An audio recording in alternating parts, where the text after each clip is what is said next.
I have to do this because this is not I'm speaking. This is the people who want to tell the world what they want to say.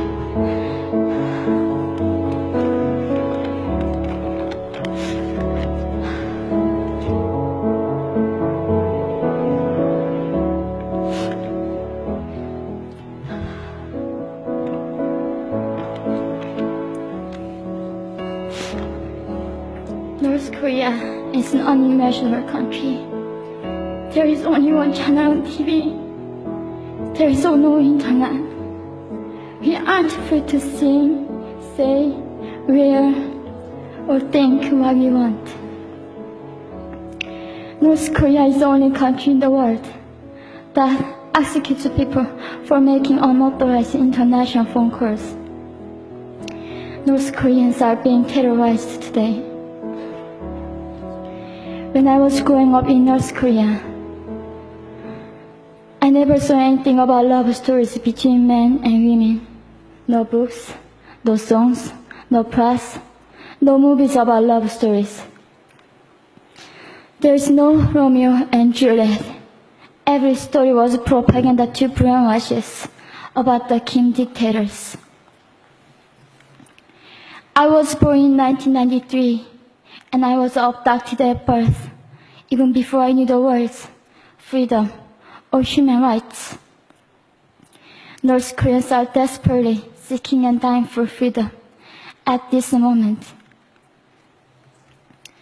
When I was 9 years old, I saw my friend's mother publicly executed. Her crime, watching a Hollywood movie. Expressing doubt about the greatness of the regime can get 3 generations of a family imprisoned or executed. When I was 4 years old, I was warned by my mother not to even whisper.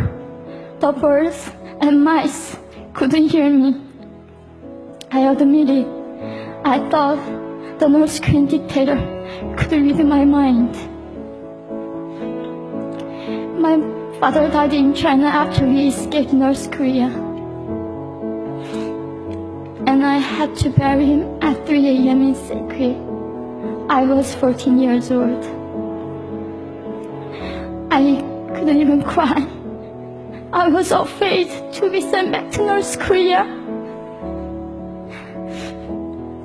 The day I escaped North Korea, I saw my mother raped. The rapist was a Chinese broker. He targeted me. I was 13 years old.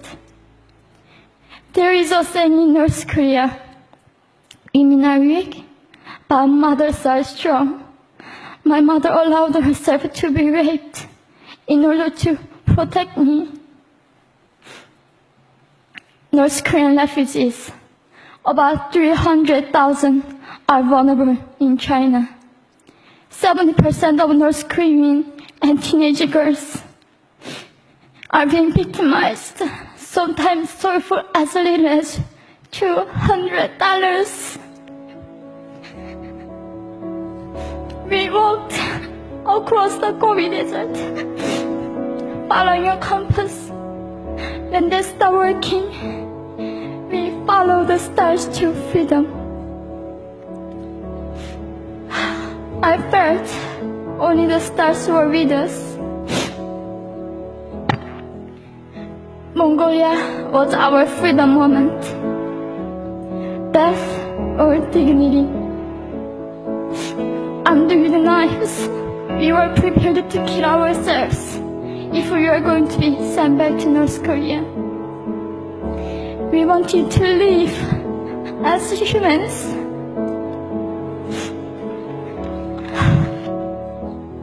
People often ask me, how can we help North Koreans? There are many ways, but I would like to mention 3 for now. 1. Educate yourself so you can raise awareness about human crisis in North Korea. 2.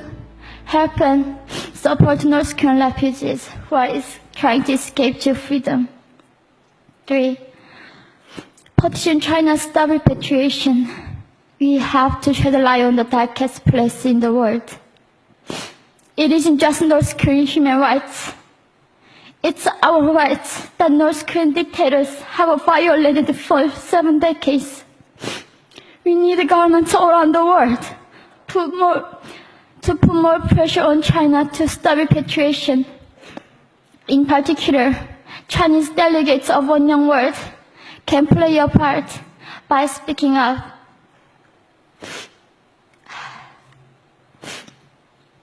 North Korea is indescribable. No humans deserve to be oppressed just because of their birthplace. We need to focus less on the regime and more on the people who are being forgotten. One Young World, we are the ones who will make them visible. Fellow delegates, please join me as we make this a global movement to free North Koreans.